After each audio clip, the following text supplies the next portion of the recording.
Network proudly presents a weekly exploration of various spiritual practices with renowned spiritual authors, coaches, teachers, and Dr. Tracy Brown, RScP. And now, here's Tracy. Hey everybody, Tracy Brown here.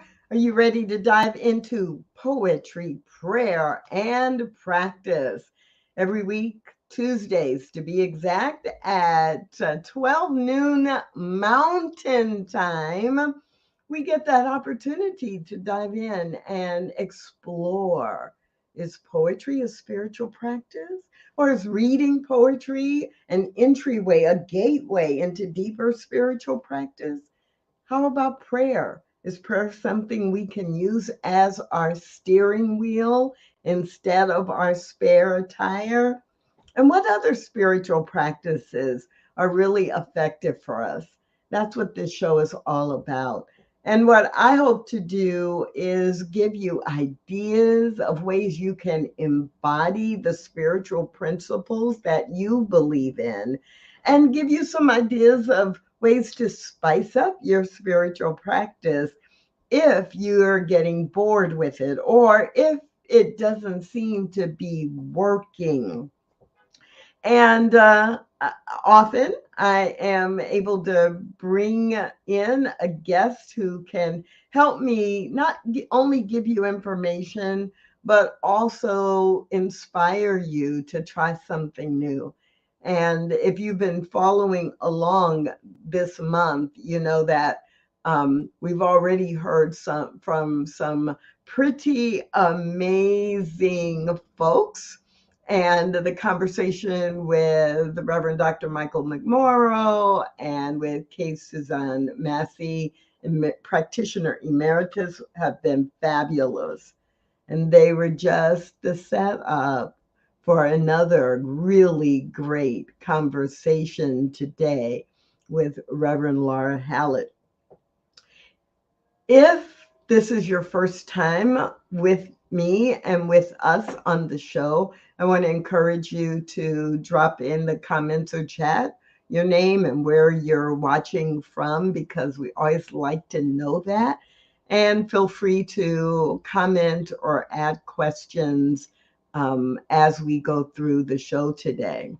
And my guess is you are going to have some comments, because my guest today is Reverend Laura Hallett. And I like to always share a few things that I know about my guest and then invite them to add anything else that they want you to know.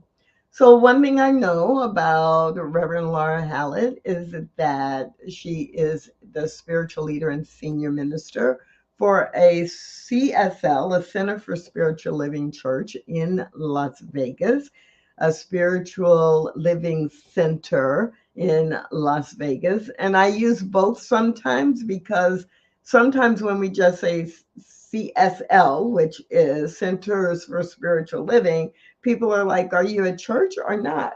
Well, we are a place to learn about spiritual living. And Laura is the leader of one of our centers in the Las Vegas area. That's one thing I know. Number two thing that I know about Reverend Laura, if I ever want to know anything about mandalas and how to use them or ways to use them in spiritual practice, Laura Hallett is my go-to person. So, of course, we'll talk more about that at some point in the next 45 minutes. And then the number three thing that I'm going to share about Reverend Laura is this. I've met a lot of people, and I don't think I have met anyone who is more compassionate and principled than Laura Hallett. Someone who is driven by service and has compassion for people and serves from that place of compassion. that would be Laura Hallett. So those are my three things about Reverend Laura Hallett. Come on in here. Hey, welcome, welcome, Welcome, welcome. welcome. Thank you. What a great introduction. Thank you so much. So I'm so glad you said yes to come on the show, because you're going to be sharing some things that no one else has talked about. But before that, is there anything else that you want people to know about you that sets the tone or gives them a connection to who you are? Well, before becoming a minister, I was a public school teacher and a teacher for graduate level classes in technology education. And I've continued that by teaching classes at the ministerial school. But my real passion is writing curriculum. And so that's one of the other things that I really love to do, is to create new classes and new experiences for people to have a deeper connection with that indwelling presence, that universal intelligence, whatever you want to call it. I love to create workshops, rituals, experiences of all kinds for people to actually begin to get the juiciness of spirit that's out there for everyone. And I completely forgot that. That's okay. But as you started talking, I was like, oh, that's right. Before mandalas, you were one of the people I would be like, okay, how do I use technology to like make this class work, which is something I'm really good at. But it's always good to have, a couple of people who also are really good, because the perspective will be a little bit different. Absolutely. So cool. So spiritual practice overall today, what I really want us to keep going back to is spiritual practice, and really spiritual practice in ways that are not just kind of the assumption, oh, wake up in the morning and sit on a mat for 25 minutes and meditate. That's good spiritual practice. I do that sometimes. But for our conversation, I want us to go in a little different direction. So I don't know, what's your favorite spiritual practice right now that you're using, or just what's your general approach to spiritual practice? So my spiritual practices generally involve some form of creativity, because what I find when I'm in a creative mode, it becomes a mindfulness practice for me, because the creativity, whatever it is I'm doing that's engaging in the creativity, especially like the drawing and the craft projects and things like that I do, that occupies that busy, chattering mind that we all have that wants to distract us from things. It gives me something to let that what the Buddhists call the monkey mind have a place to work. And then that opens up that place in consciousness where our inner wisdom can come through. And when I engage in that activity, any kind of a creative activity, I've recently got really clear about what it is that makes it so powerful for me. I start all my creative endeavors like that by asking a question with the intention of hearing an answer, of getting some kind of wisdom, some kind of knowledge coming through. Most often, my question that I take into there is, what would you have me know today? I'm generally speaking with, my indwelling presence, spirit, the way I understand it to be. And it's, what do I need to know today? And I ask that question, and every single time I get some kind of insight coming through. And so you mentioned the mandalas, and that was the thing that started me on my practice back in 2016. January 2016, I wanted to up my spiritual practice, find something new to do. And I had taken a Zentangle workshop at a women's retreat. And I thought it was kind of cool. And I thought, well, let me try that. And so I started to do it with the materials that I had. And I quickly got into really going deep with that. And about 3 or 4 months into it, as I was drawing the what I call a doodle, because you do it on a 3.5-inch card. And I did one every morning as my spiritual practice, take about 30 to 45 minutes to do it. They started to take on a circular or geometric pattern for me. And And I had the thought one day, well, that looks like a mandala. Now, I had been studying mandalas after I had read some of Carl Jung's work, because Carl Jung, for 2 years, every single morning, he drew a mandala as part of his practice of taking him into a deeper dive in consciousness to actually get clarity about things. And I was fascinated by that someone, you know, that long ago, back in the 50s, was doing something that brought him so much clarity. I thought, this is really kind of cool. But Carl Jung did it by just drawing pictures. And I never thought of myself as an artist. I couldn't draw anything. I couldn't make anything look like I wanted it to. So I had all this judgment about myself as an artist. Yeah, I'm sure nobody can relate to that. And so I wouldn't do it. But when I saw this Zentangle thing, it's like their motto in Zentangle is you can do anything one stroke at a time. And so you're making these little 1/4 inch, 1/2 inch strokes, and it's repetitive. And it engages that, like I said, that chattering mind by repeating that pattern. Your hand becomes, gets a little muscle memory going. And you just keep repeating the whatever that shape is that you're making each time as you move it around the square. And I just found, like, when I realized I could make this thing into a mandala, everything took off for me. And so, as I said, I asked good questions. Tracy? I'm imagining there's someone who's hearing you who's like, what's a mandala? What is that word? What does that word mean? So a mandala is a circular or geometric representation of a spiritual concept. But I have some examples here if you want to pull those up. These are just a few of the ones that I've done as my daily practice. As I said, I've done it since 2016. So I've got quite a few of them. And so, and I'm going for them for some reason. I'm not seeing them on my screen at this moment. There you go.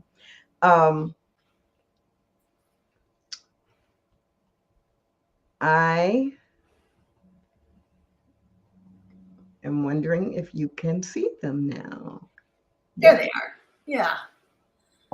So it's just a screenshot out of my Photoshop, a photo album on my computer here of just a few of the ones that I've done. As I said, I do them on a 3.5 inch card. So it's reasonable to do it in a short amount of time. I do have some larger ones that I've created over time. I actually did a 6-foot one on a wall of a friend's house that she wanted to have the house blessed. And so I drew a mandala on it before they began construction. And so that's the largest one I've done, but I have a variety of them out there. And I've done quite a bit of work with that, creating workshops and things like that. But did you say 6 feet in diameter? Yeah. Okay. Yeah, it was huge. It was huge. I'm processing it. 6 feet. With the intricacy and the design, and it's spiritual practice. I don't have to be an artist, so let me just let that go. Right. That was the big thing, because what I found over the years, you know, I don't know if anybody else can relate to this, but I don't like making mistakes on them. You know, it kind of bugs me when I don't get it exactly right. But what I found is, because it's small, because it's intricate, because I'm repeating the pattern, I never can find a mistake after the project is complete. I can't see where the error is. Now I can see that it's hand drawn, because not everything is precise as it would be if it were computer generated. So you know, but to me, that it's just part of the beauty of it. The mistakes don't even register anymore. So why is this a spiritual practice? You mentioned mindfulness, right? But I'm imagining that some people, especially after they saw the examples, are like, no, that's art, and I'm not an artist, and I can't do art, and that would just stress me out. So I developed a technique that made it simple. So I eliminated the stress for myself, because I'm kind of one of those persons that like to have, if I'm going to make something round, I'd like it to be circular. If I'm going to make it something that I want, you know, divided in equal portions, I'd like them to actually be equal. So I created a template to help me let's see if I can find the template to help me do that, to make it so that it wasn't so stressful for myself to do that. I don't even have a template handy, sorry. And that eliminated a lot of that stress for me. And then the idea, like I said, of creating one little stroke and then repeating it 8 or 10 or 12 times, however many sections I have on there, allows that mindful state of being where my busy mind is occupied. It's concentrating on making that stroke. I don't even really have to think about it. It's just the mind is taking over. The hand knows what to do. It just does it.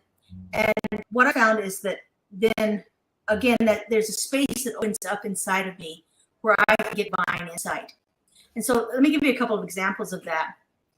As I said, most often when I go into my spiritual practice, I ask the question, what should I know today? Because it's kind of an open-ended question. It's kind of like, I'm open to whatever. And I don't have anything like, there's not anything on my mind that is occupied that I have to worry about. So I just come up with the question, what do I need to know? And I get all kinds of wonderful insight from that. The first thing that happened was I had been doing this about 6 months or so. And I asked that question, what do I need to know today? And, sometimes the answers are like, what, are you sure? So the answer that I got that morning was, you need to start wearing ties. And I thought, what? Why would I even think about that? And I just sat with it and I just let that be. And so the next day I asked, what do I need to know today? And I hear ties. And so then I thought, okay, well, let me sit with that and see what that means for me. And being this analytical person, I went and researched, ties that women wear and things like that. And it was Christmas time. So I thought, okay, well, I'm going to buy a Christmas tie because I could wear the Christmas tie and nobody's going to think much about it. It's just, a holiday decoration that I'm putting on. But I bought that a red and white striped tie, like candy cane striped tie, and decided to wear it to our Christmas service that night. And I put that on, and the shift in my whole being is almost hard to describe. It was like all of a sudden I felt right in my skin. I felt like this was an authentic expression of me. It felt like this is how I should be showing up. I was wearing a white shirt, a red sweater, and a candy cane striped tie. And I can still picture it. And I can still feel the feeling that it felt that I had inside of me, that this was the right way for me to be expressing myself. And what happened out of that, as I began to embrace this idea of wearing ties, I hit Amazon and I bought ties, and I, figured out how to tie a tie because I had to do that on YouTube, So, but what happened is I found within me what I call an unapologetic confidence. I could step out in any situation and feel like I was totally in alignment with who I'm meant to be, who I'm supposed to be, who I'm showing up as in the world. It was like this incredible opening within inside of me, just by following the direction of spirit, just by following that little bit of guidance. Like I said, it took me a couple of weeks to do it because it was kind of out there at that moment for me to be doing that. But what an amazing experience that was, of feeling so aligned and so authentic in myself. And so that's like the most powerful one that came out of there. And then a few months later, I've been overweight my entire life. Doctors have been on me for years about having bariatric surgery. I'm like, no, that's not for me. I'm not doing that. I can do this.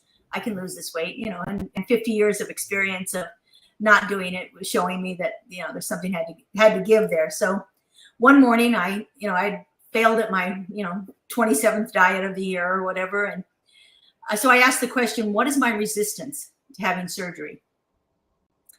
And very quickly I heard, well, you think you should be smart enough not to have to do it. You think you should have enough willpower not to have to do it. You think you should be spiritual enough not to have to do this. And then on the tail end of that, I thought, well, isn't that a heck of a way to beat myself up? And so I called, scheduled the surgery, lost 140 pounds and kept it off. It was a life changer for me. It totally gave me more mobility. I mean, I still, there's still weight to lose, but I feel so much different and so much better about my life just by taking that. And again, following spirit's guidance that came through when I asked a question with the intention of hearing an answer as I was doing these spiritual practices. It was powerful for me. Those are probably the two biggest examples of it. But I ask them these questions all the time. And, you know, this morning I'm working on the theme for next year. And so this morning was like, okay, what do I need to do next to find the right and perfect theme for our center for next year? And so I got a little bit of guidance and started working with that. And I will ask that question for a week or two until things start to flesh out a little bit better. So you just gave such a wonderful example that in a lot of ways. But one of the things that really jumped out at me was the reminder that when we do spiritual practice of any kind over and over and over again, we actually do begin to eliminate the resistance that our brain might want to have, because it knows, oh no, that's what Laura does. Mm-hmm. Laura sits down and she's creating and she's focused, and that's what meditation is, really just focusing the mind on one thing so it's not going everywhere else. And that's when we can really hear the guidance. Mm-hmm. So I will admit that I'm one of those people you talked about who has even though I think I'm really artistic in some ways, and I'm definitely creative, like I could give you a list of the ways I'm creative, but I don't think of myself as like making art. So I will admit that when I first was exposed to you and how you're using mandalas, I was like, good for her. Yeah, good for her. And then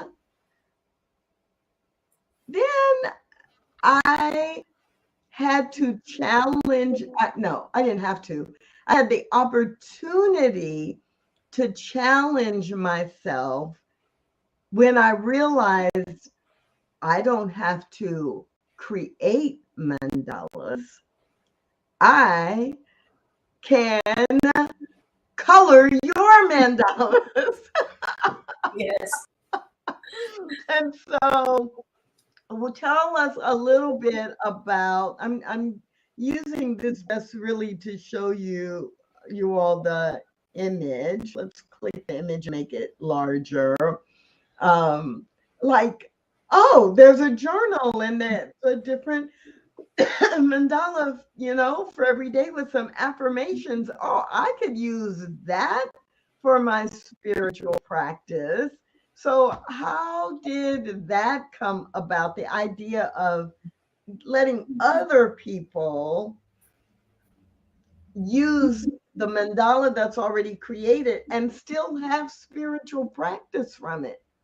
So the coloring books came about through Facebook. Actually, I finally got the nerve to put one of my images on Facebook, and I thought, oh, okay, let me put myself out there and see what people have, see what reaction people have to it, and they loved it. And it was actually one of my sister-in-laws that said, you need to make a coloring book out of this. And I said, nobody's going to want to buy a coloring book from me, you know.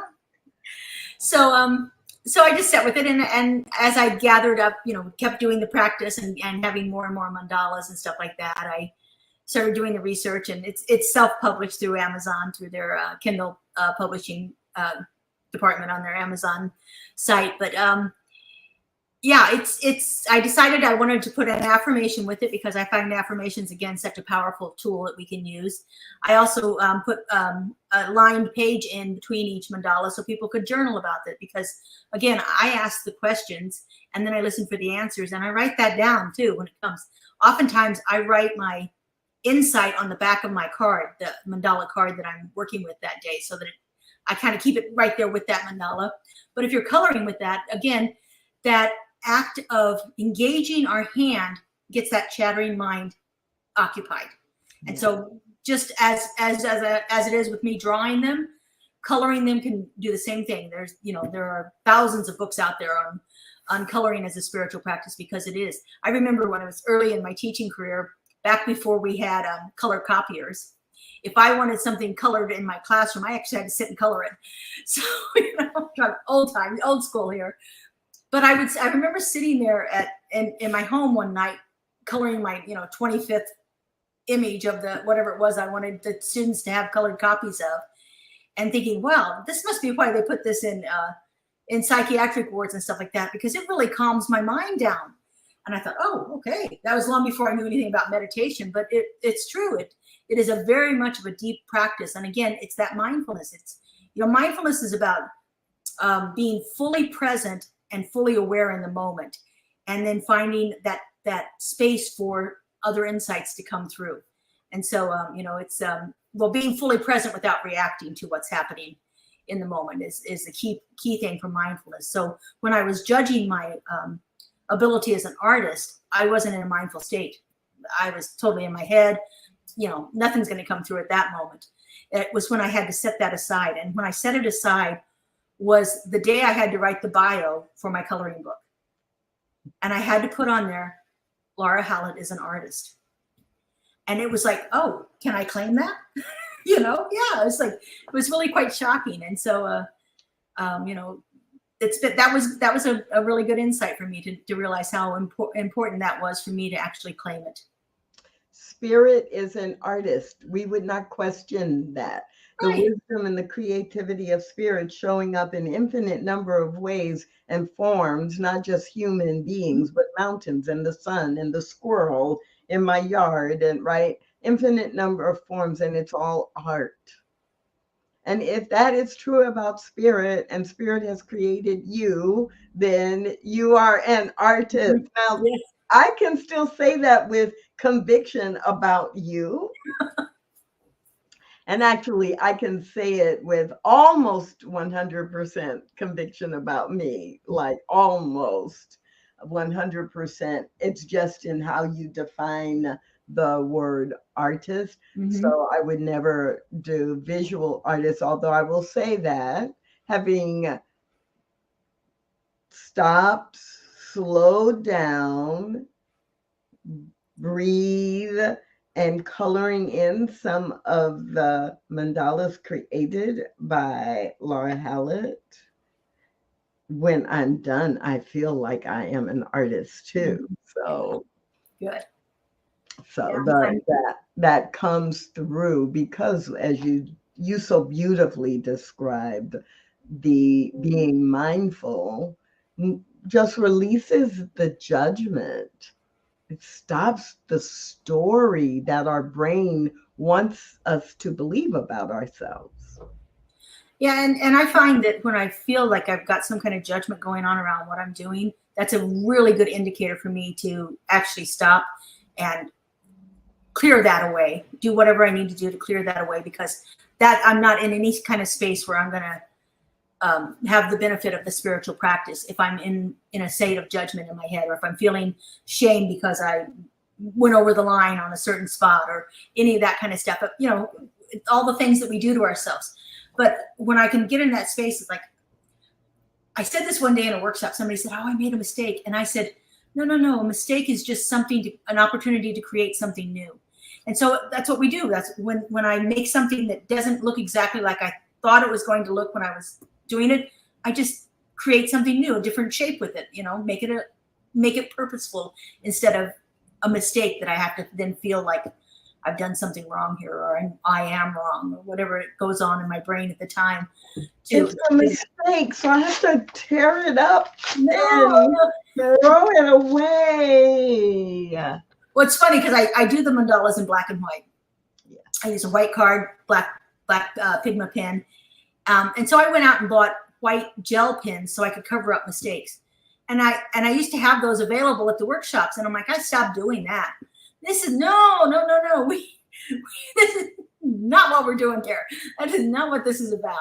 We are not worried about that. We're actually allowing it to be what it needs to be. Let spirit have a place to work through us.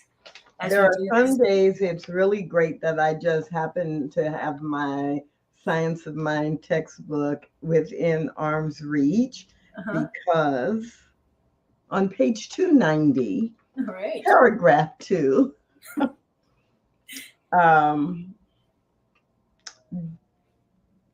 declare every day that no mistakes have been made, none are being made, and none can be made.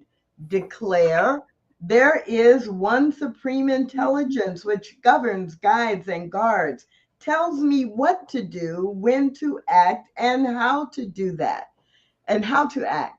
And having declared this in perfect faith, act with perfect assurance. Beautiful.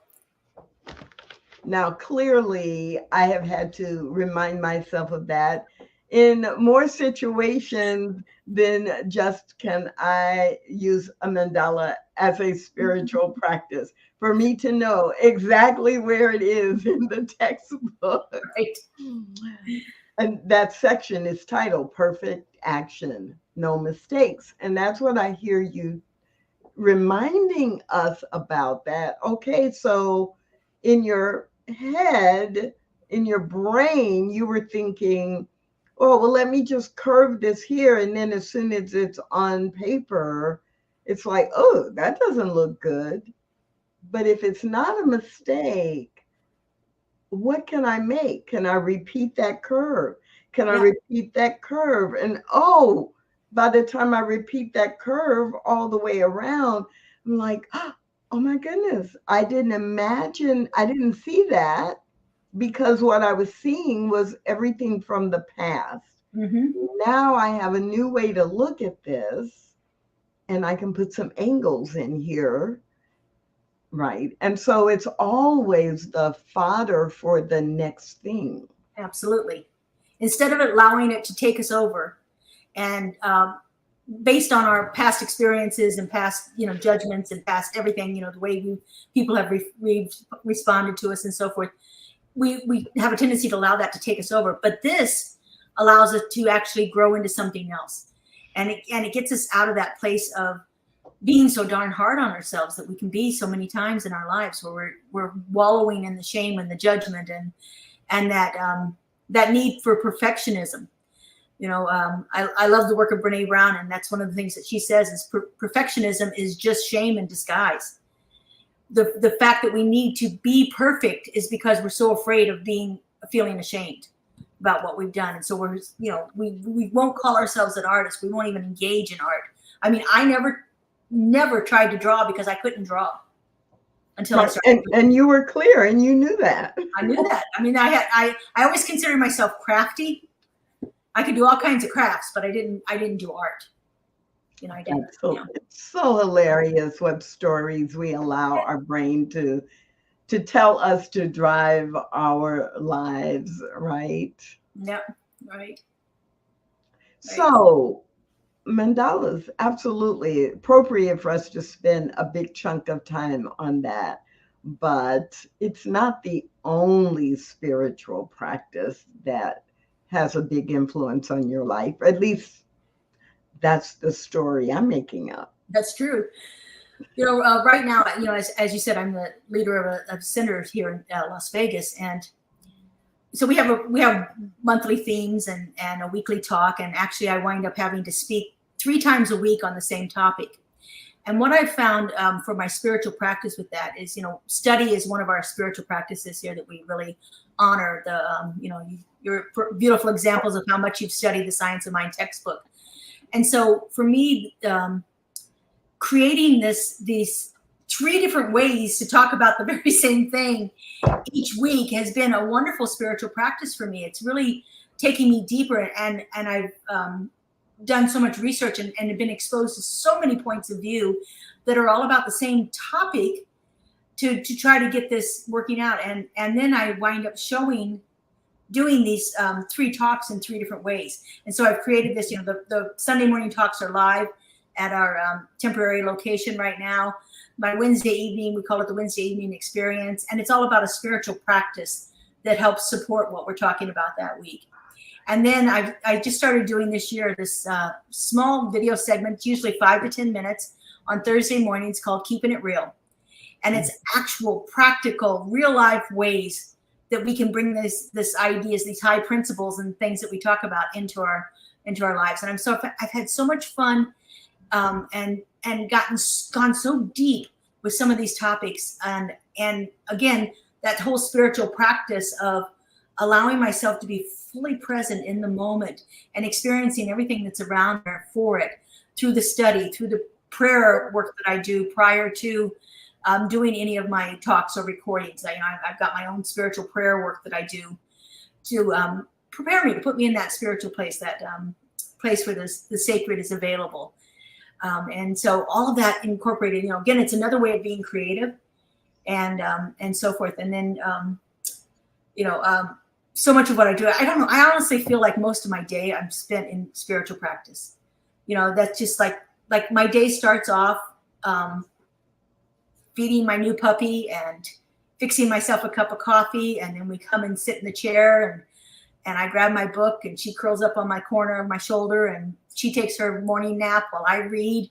And then we move over and we do the mandalas. And that one's a bit of a challenge because she wants to get the pen, but getting used to my beautiful new puppy that I have. But, and then I go into my daily work. And my daily work is a spiritual practice. It's all about that. It's, I'm visioning constantly. And, sometimes it's not even formal practice. It's, again, whenever I go to do anything, I'm always asking questions. And I'm always knowing the Spirit's going to come up with the right answer for me. All of the work that we've done over the years, going through a practitioner training, ministerial school, everything like that, all of the work that I did forming a vision corps at our center years ago, and then being on the vision corps for 10 years,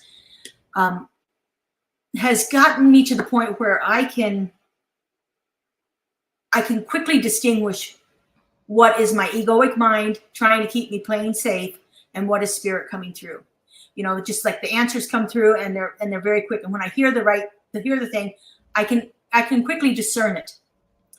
And I don't second guess it much anymore. So it's like, oh, okay, well, are you sure about that? But I was having a conversation with someone a few days ago, and we were talking about exactly that. Like when you have been doing if you've been doing spiritual practice consistently over a long period of time, that ability to discern, is this my brain telling me? Is this my analyzing human self telling me I should do this, be interested in that, use this?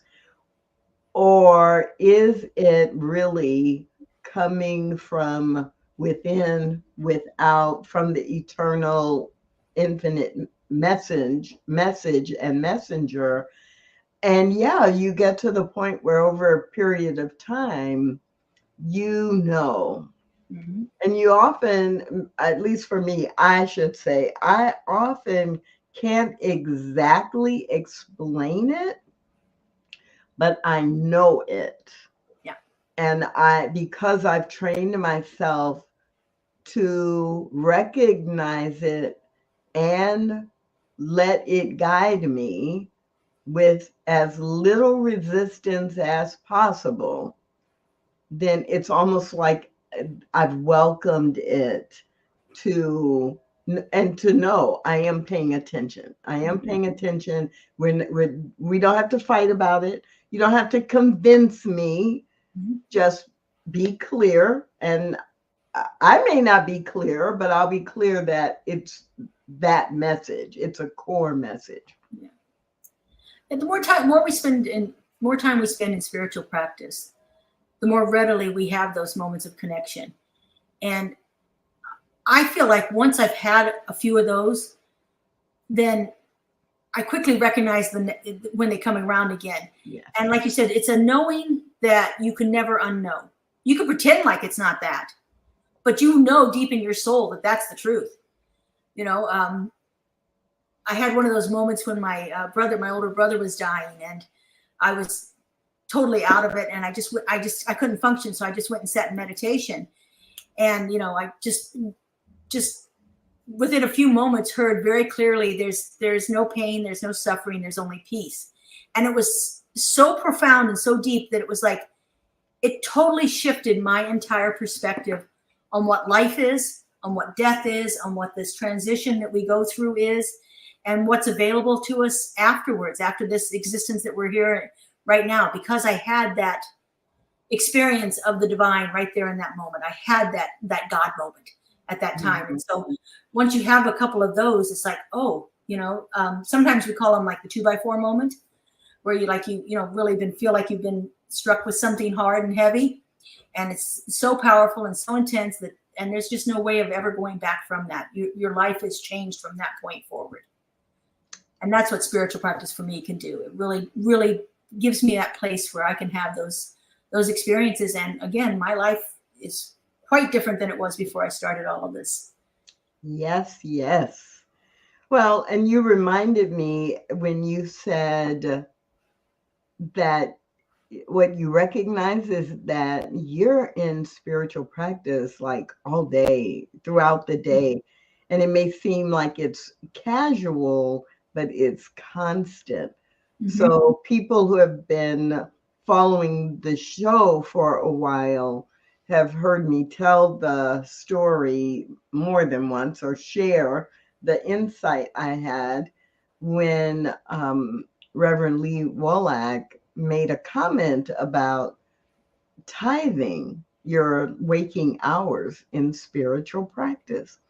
And it intrigued me. It made me go, oh, well, we do talk about tithing our time, tithing our talent, tithing our treasures, right? Tithing, especially we talk about tithing money, but tithing talent. And I'm like, oh, what would that mean? And what would it be like to tithe my waking hours in spiritual practice? And so I began to really pay attention. And at first I thought, well, that would be impossible to do. Like, how could anybody do it?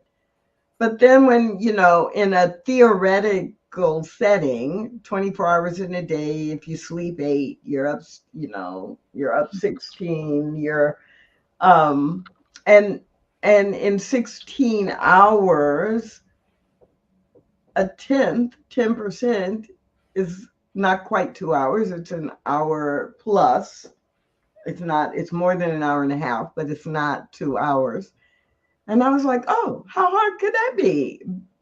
Because I already had a morning practice that typically was at least 30 minutes, sometimes 60 minutes, depending on what I did. And I typically had an evening spiritual practice that was usually between 15 and 30 minutes. And then I started paying attention, and not just, there were times when it was like the work I do in the world, or I'm doing a workshop and it's about XYZ topic, but my personal spiritual practice. And I was like, oh yeah, there's so many times I'm driving someplace. Mm-hmm. And when I leave my garage and it's a 20-minute drive, there were many times when I would be doing affirmations. Mm-hmm. On the way, or I would be in the car and I would be feeling a little stressed or a little down, and I would say, okay, for the next 5 minutes, you're going to say out loud what you're grateful for.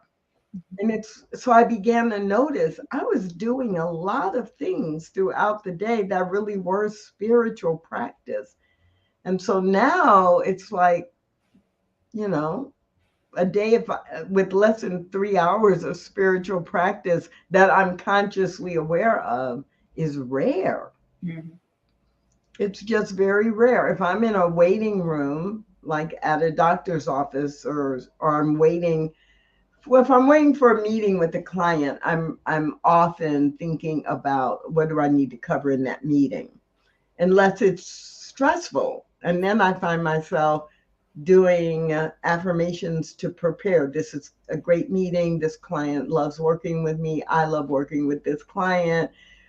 But especially if I'm just in a waiting room, for a doctor's appointment or something like that, then I'm journaling or I'm listening to spiritual music, or I'm doing something that's spiritual practice. When I was learning to pray in practitioner training, especially, I had a 45-minute commute to work. And so I created a playlist of 20 minutes of music, of the beautiful, wonderful spiritual music we have in New Thought here. That's just some of the great things.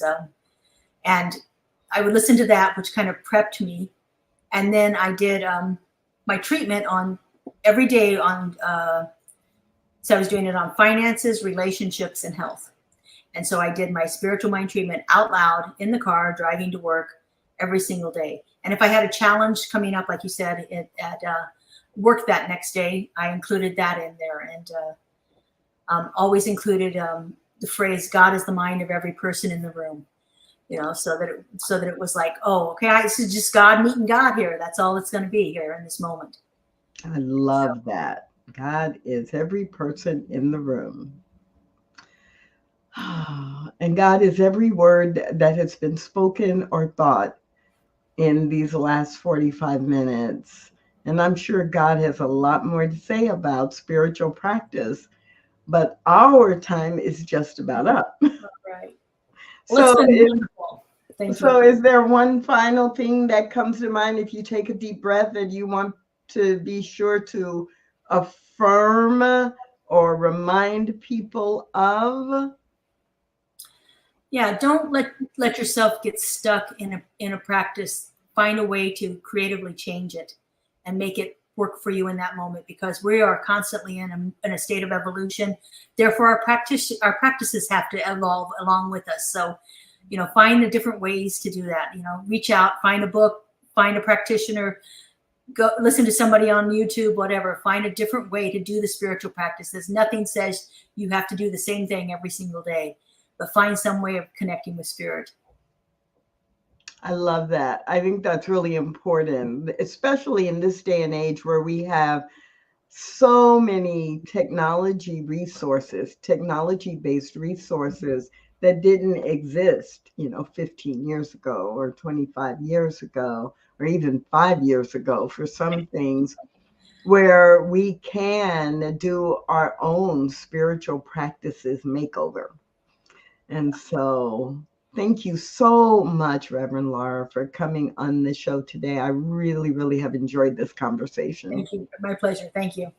And everybody, if you want to be in touch with Reverend Laura, you see her email address on the bottom of the screen. Feel free to reach out to her, Reverend Laura Hallett at gmail.com. That's all the time we have for the show today. I want to remind you that Poetry, Prayer, and Practice is here for you every Tuesday at noon Mountain Time.